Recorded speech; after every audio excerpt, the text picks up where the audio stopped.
মহান আল্লাহ জানিয়ে দিয়েছিলেন, ও আমার বান্দা বান্দিরা শুনে রাখো, আমি আল্লাহ জানিয়ে দিলাম, আমি আল্লাহ বলছি, ওয়াদাল্লাহুল মুমিনিনা ওয়াদাল্লাহুল মুনাফিকিনা ওয়াল মুনাফিকাতি ওয়াল কুফার নারা জাহান্নামা খালিদিনা ফিহা আবাদা।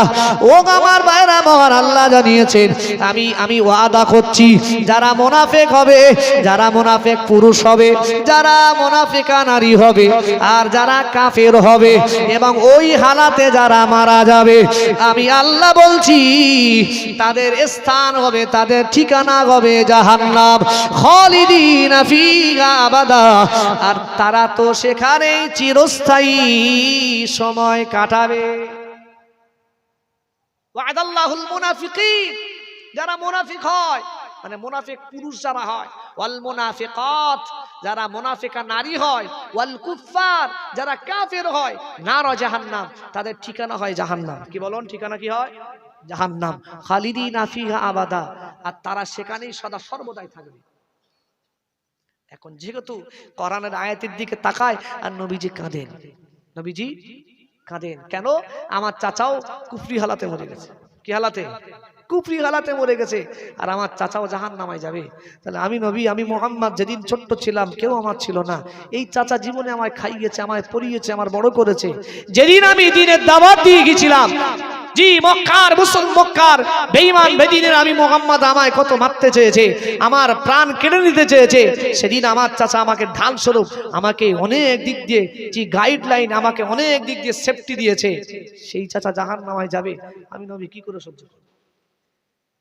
আমি নবী কি করে সহ্য করব? তারপরেও নবী তো সহ্য করতে পারছেন না। নবীজি ওই কাফের চাচার জন্য আল্লাহর কাছে ইস্তিগফার করছেন। কি করছেন? আল্লাহর কাছে ইস্তিগফার করছেন, আল্লাহ আমার চাচাকে ক্ষমা করে দাও, আল্লাহ আমার চাচাকে মাফ করে দাও। আর মনে রাখবেন, পৃথিবীর কোন কাফের জন্য, যতই সে আপনার প্রিয় লোক, মনে রাখবেন এই কোরআন আয়াতটা শুনে নেন, পৃথিবীর যে আপনার যতই প্রিয় মানুষ হোক, সে যদি হালাতে কাফের হয়ে মারা যায়, আপনি তার জন্য কখনো চোখের পানি ফেলতেও পারবেন না। ও ভাইয়ানেরা, মহান আল্লাহ জানিয়ে দিয়েছিলেন, ও আমার ফারেস্তা জীবনাগীর, চলে যা, চলে যা, আমার নবীর কাছে চলে যা। আমার নবী জানো না কাঁদে, আমার নবী জানো না কাঁদে। আমার আল্লাহ কোরআন শরীফে ওই আয়াতটাকে নাজিল করে দিয়েছিলেন। আল্লাহ বললেন, ও আমার ফারেস্তা জীবনাগীর, চলে যাও, আমার নবীকে এই আয়াত খানাটা শুনিয়ে দাও। আল্লাহ সেদিন বলেছিলেন, মা কানা লিন নবী ওয়াল্লাযীনা আমানু আইয়াস্তাগফিরু লিল মুশরিকিন। ও আমার নবী শুনে রাখো, নবীদের জন্য কখনো উচিত নয়, ঈমানদারদের জন্য কখনো উচিত নয় যে মুশরিকদের জন্য আমি আল্লাহ কখনোর জন্য আমার কাছে ইস্তিগফার দোয়া চাইবে, মুশরিকদের জন্য ক্ষমার দোয়া চাইবে। আমি আল্লাহ কখনোর জন্য এ দোয়া পছন্দ করি না। ও আমার ফারেস্তা জীবনাগীর, আমার নবীকে বলো, তিনি যেন কোনো কাফেরের জন্য আমার কাছে ক্ষমার দোয়া না চায়। কি বললেন? নবীকে বলো, নবী যেন পৃথিবীর কোন কাফেরের জন্য আমার কাছে ক্ষমার দোয়া না চায়। কেন? এটা আমি আল্লাহ পছন্দ করি না। ওয়ালাউ কানু উলি কুরবা, যদিও সে আপনার পরিবারের মানুষ হয়, আমার পরিবারের আমার বাপ, সে যদি কাফের হালাতে মরে যায়, মনে রাখবে তার জন্য আমি একবারও আল্লাহর কাছে ফরিয়াদ করতে পারবো না। যেহেতু দুনিয়ায় সম্পর্ক বাপ বেটা ছিল, ঠিক আছে, তবে কাফের হওয়ার কারণে একজন কাফের আর মুসলমানের কোনো সম্পর্ক থাকতে পারে? মহান আল্লাহ বললেন, ওয়ালাউ কানু উলি কুরবা, হে নবী, সে যদি আপনার পরিবারের মানুষ হয়, সে হালাতে যদি কাফের হয়, আপনি তার জন্য একবার ইস্তিগফার দোয়া করতে পারবেন? ও ভাইয়ানিরা, ঠান্ডা মাথায় বোঝা বোঝার চেষ্টা করুন। বংশ নিয়ে মানুষ যদি জান্নাতে যেত তাহলে তো আবু তালেব জান্নাতে যেত। না না না, মনে রাখো, কেউ কখনোর জন্য বংশ নিয়ে জান্নাতে যাবে না ভাই। ঈমান দরকার, ঈমান দরকার। ঈমান যদি থাকে নিশ্চিত তুমি আল্লাহ পাকের জান্নাতেরই মেহমান হয়ে যাবে। আরো জোরে বলুন সুবহানাল্লাহ, দরুদ শরীফ আল্লাহুম্মা।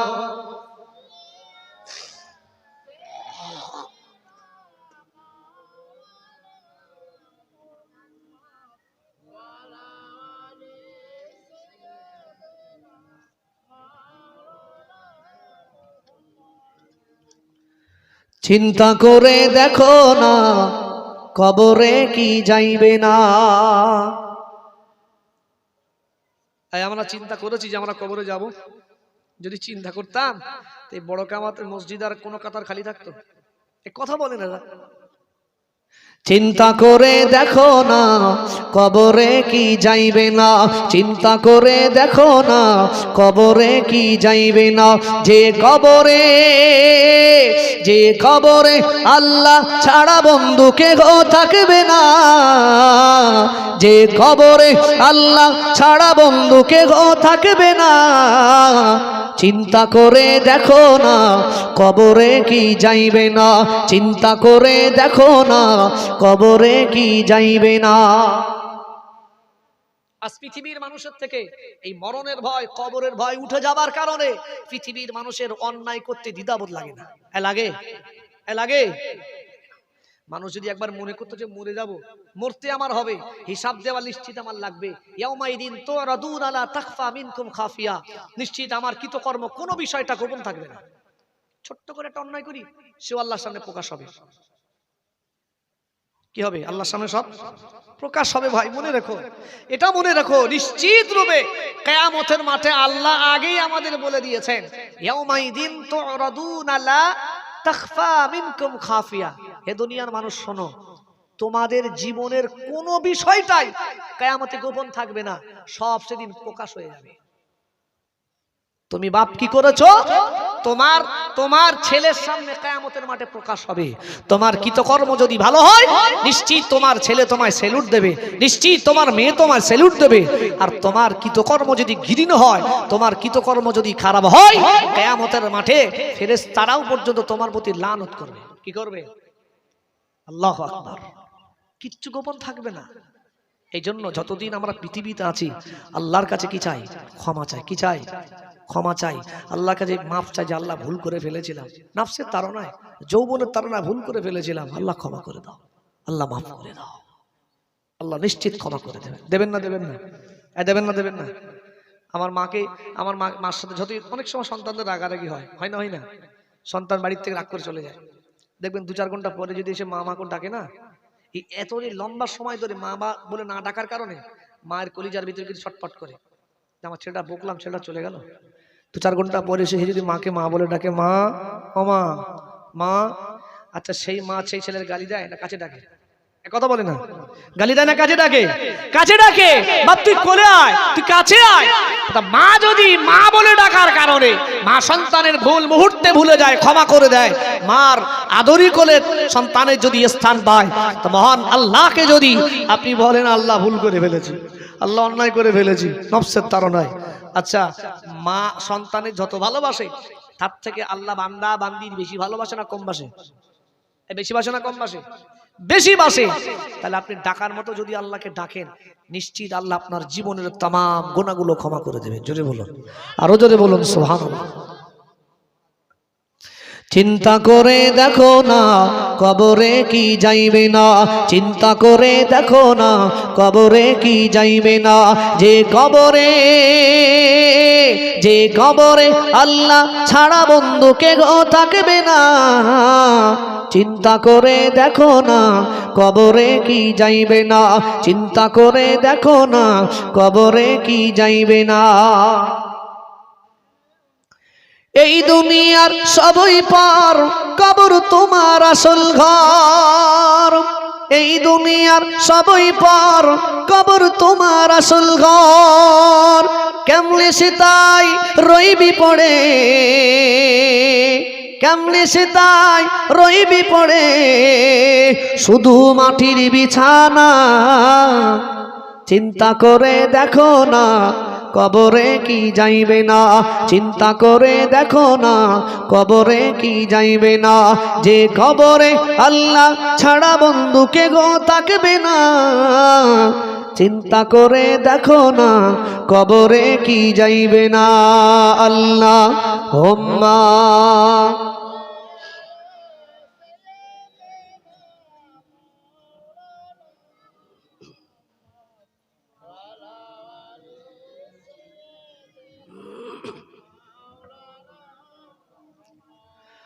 আজান কালে শুনিয়া কামলে থাকো ঘুমাইয়া। আজান যখন হয় মানুষ তো কাঁথা আর এরকম করে চাপা দেয়, দেয় না দেয় না, যাতে ভালো করে না শুনতে পায়। বেশি শুনলে ঘুম ভেঙে যাবে, বেশি শুনলে কি হবে, ঘুম ভেঙে যাবে। যাতে ঘুম না ভাঙে তাড়াতাড়ি আর এরকম করে চাপা দেয়। আজান কানে শুনিয়া কামলে থাকো ঘুমাইয়া, কবরের আযাবের কথা, কবরের আযাবের কথা একটু স্মরণ করো না। চিন্তা করে দেখো না কবরে কি যাইবে না, চিন্তা করে দেখো না কবরে কি যাইবে না।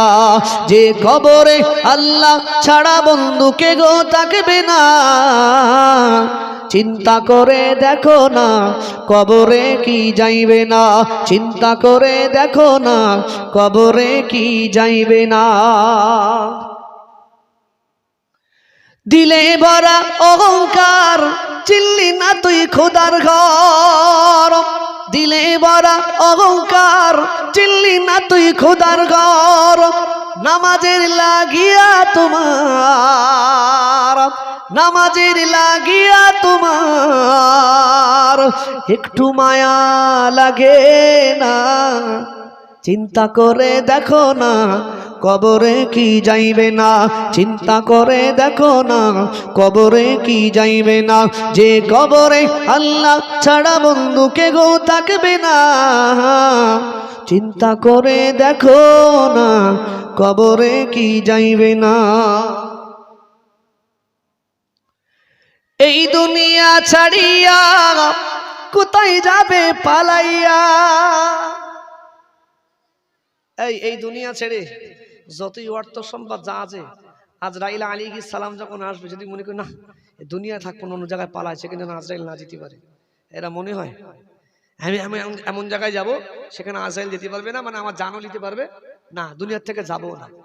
পৃথিবীর কোথাও যেতে পারবেন, কথা বলেন না, কোথাও যেতে পারবেন? ক্ষমতা আপনার আছে? মহান আল্লাহ বলেন, কুল ইন্নাল মাউতাল্লাযী তাফিররুনা মিন। হে নবী, আপনি বলে দেন ওই কাফের ওই বেঈমানদেরকে, তারা মরণের ভয়ে যেখানেই পালিয়ে যাক না কেন, আমি আল্লাহ বলছি ফাইন্নাহু মুলাকিকুম, নিশ্চিত মরণের সাথে তার সাক্ষাৎ হবেই হবে। কি হবে? মরণের সাথে সাক্ষাৎ হবেই হবে। তার মানে তাকে মৃত্যুবরণ করতে হবেই হবে, এটা অনিবার্য।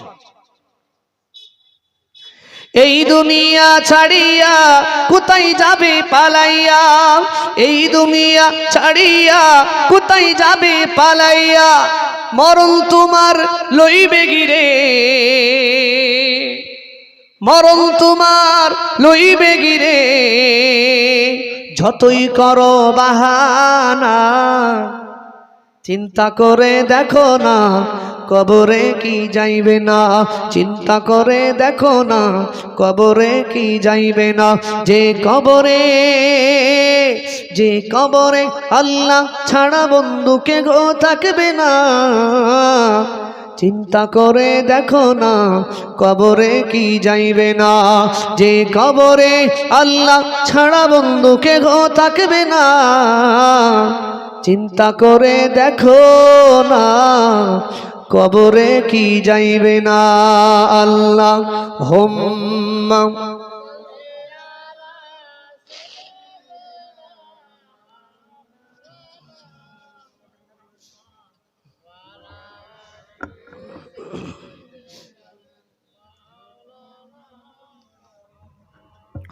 ও ভাইয়ানেরা, আল্লাহর কাছে মনে রাখো ভাই, আল্লাহর কাছে প্রিয় হতে গেলে ভাই মনে রাখো, ঈমান যদি তোমার আমার না থাকে কখনোর জন্য আল্লাহর প্রিয় হতে পারবেন না।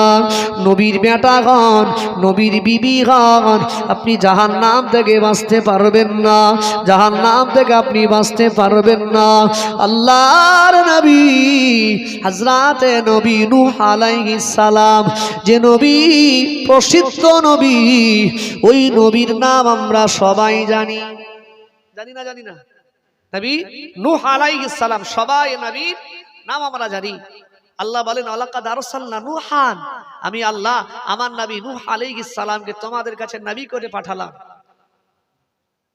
আন আনদির কওমাকা মিন ক্বাবলি আইয়াতিয়াহুম আযাবুন আলীম। আল্লাহ বললেন হে নবী নূহ, হে নবী নূহ আলাইহিস সালাম, আমি তোমাকে বলছি তোমার কওমদেরকে আমি আল্লাহ আমার পক্ষ থেকে আযাব আসার আগে ভয় দেখাও। কি দেখাও? আমার আযাব আসার আগে ভয় দেখাও। তাহলে আমার আযাব আসলে না তোমার কওমরা কেউ সইতে পারবে না, তোমার কওমরা কেউ সইতে পারবে না। ও ভাইয়ানেরা, মহান আল্লাহ নবী হযরতে নূহ আলাইহিস সালাম, আল্লাহর নবী নূহ আলাইহিস সালাম একটা দিন তার কওমদের বলেছিলেন, ও আমার কওমেরা, ও আমার কওমেরা, শুনে রাখো, তোমরা মহান আল্লাহকে আল্লাহ বলে মেনে নাও। আমি হলাম আল্লাহর পাঠানো নবী, আমাকে তোমরা নবী বলে মেনে নাও। ও আল্লাহর বান্দারা, শুনে রাখো, কিতাবের ভিতরে এসেছে আল্লাহ নবী নূহ আলাইহিস সালাম তিনি 1050 বছর ধরে দিনের দাওয়াত শুধু মানুষকে দিয়েছিলেন। তবে 1050 বছরের ভিতরে 40 জন পুরুষ আর 40 জন নারী তথা 80 জন মানুষ শুধু ঈমানের কলেমা পড়ে মুসলমান হয়েছিলেন। আরো জোরে বলুন সুবহানাল্লাহ। নবী নূহ আলাইহিস সালাম 1050 বছর ধরে মানুষের দ্বারে দ্বারে গিয়ে শুধুই সৎ পথে আনার চেষ্টা করেছে। তবে তিনি সফলতা অর্জন 80 জন আর করতে পেরেছেন। কয়জন? আর 80 জন। 40 জন পুরুষ আর 40 জন নারী, এরাই শুধু ঈমানের কলেমা পড়ে মুসলমান হয়েছে। আর বাকি সব নবী নূহ দুশমন। কিতাবের ভিতরে এসেছে একটা দিন নবী নূহ আলাইহিস সালাম সবাইকে দাওয়াত দিচ্ছে, তোমরা আল্লাহকে আল্লাহ বলে মেনে নাও, জি আমাকে নবী বলে মেনে নাও। যেই কথা বলেছে কিছু মানুষ কানে আঙ্গুল দিয়ে রেখেছে, এই পাগলের কথা শোনা যাবে না, নাউজুবিল্লাহি মিন যালিক। জি তার ভিতর থেকে কিছু শ্রেণীর মানুষ নবী নূহ আলাইহিস সালামকে এত মার মেরেছে, নবী নূহ আলাইহিস সালাম 4 দিন ধরে বিছানায় শায়িত, উঠতে পারে না, এত মার মেরেছে। 4 দিন পরে নবী নূহ আলাইহিস সালাম যখন জ্ঞান ফিরে এসে আবার তিনি দিনের দাওয়াত দিচ্ছেন। আবার তিনি কি করছেন? দিনের দাওয়াত। আবার কাফেররা ধরে ধরে আবার মারে। তখন নবী নূহ আলাইহিস সালামের বিবি, তিনিও ছিলেন কি মুশরিকা, তিনিও নবীকে নবী বলে মানেনি, আল্লাহকে আল্লাহ বলে মানেনি। আমি যেটা বোঝাতে চাইছি যে নবীর পরিবার হলো, নবীর বেটা হলো, নবীর স্ত্রী হলো, সে যদি ঈমানদার না হয় পৃথিবীর কোন নবীরাও তাকে বাঁচাতে পারবে? বাঁচাতে পারবে না। শর্ত হলো ঈমান। কি লাগবে? ঈমান। তো নবী নূহ আলাইহিস সালামকে পৃথিবীর কাফেররা মারধর করে, তো ঠিক সেই তালে নবী নূহ আলাইহিস সালামের স্ত্রী বলছে, হে আমার কওমরা শোনো, আমার স্বামী একটা আস্ত পাগল। বলুন নাউজুবিল্লাহ। আরো জোরে বলেন নাউজুবিল্লাহ। বলে আমার স্বামী হলো আস্ত পাগল। ও পাগলের কথা, ও পাগল কখন কি বলে নিজেও জানে না। কেন বেকার মারতেছে? পাগলের মারধর করে কি হবে? আমি ওর স্ত্রী হয়ে আমার স্বামী পাগলের কথা আমি শুনিনি, ও কি বলে ওর কথা আমি মানিনি, তা তোমরা কেন ওকে মারধর করছো? যখনই নবী নূহ আলাইহিস সালামকে এই কথা বললেন, ও ভাই মনে রাখো, পৃথিবীর সব আঘাত সওয়া যায়, কিন্তু পরিবারের পক্ষ থেকে যদি কোনো আঘাত আসে, এই আঘাত কিন্তু সওয়া যায় না। যায়? এ কথা বলে না যায়? কলিজাটা ফেটে যায়। তুমি আমার স্ত্রী হয়ে, তুমি আমার বাচ্চা হয়ে, কোনো বাচ্চা যদি দেখবেন পিতাকে একটু মারতে যায়, ওদিন করবেন না। আর 1 বছর অনেক সময় সন্তানরা করে ফেলে পাপ, কিন্তু ওই আঘাত সইতে পারে না। যে বাচ্চাটাকে তিলে তিলে বড় করেছি, যে বাচ্চাটাকে নিজে না খেয়ে খাইয়েছি, যে বাচ্চাটার জীবনের কত পরিশ্রম করে বাচ্চাটাকে লেখাপড়া করিয়েছি, আজ সেই বাচ্চাটা, যে বাচ্চাটার হাতে, যে বাচ্চাটার মুখে, যে বাচ্চার কপালে কতবার চুমা দিয়েছি, সেই বাচ্চাটা আজকে আমার ওই হাত দিয়ে আমাকে ছোড়া মারলো। এই আঘাত বাপ সইতে পারে না, এই আঘাত মা সইতে পারে না। গ্রামের কেউ মারলো কিচ্ছু মনে হবে না, এসে একটু রাগ করবে, রেগে যাবে, ধরতে পারলে মেরেই ফেলাবো, আছড়াবো, 1-2 ঘন্টা পরে রাগ কি কমে যাবে। কিন্তু সন্তানের পরিবারের পক্ষ থেকে কিছু হলে এই আঘাত পৃথিবীর কেউ সইতে পারে না। তো নবী নূহ আলাইহিস সালাম, এতদিন কাফেররা মারে, এতদিন কাফেররা এত অত্যাচার করে, নবী নূহ আলাইহিস সালামের কষ্ট হয়নি। কিন্তু যখনই পরিবারের পক্ষ থেকে বিবি এমন কথা বললেন, নবী নূহ আলাইহিস সালাম সইতে পারলেন না। আল্লাহ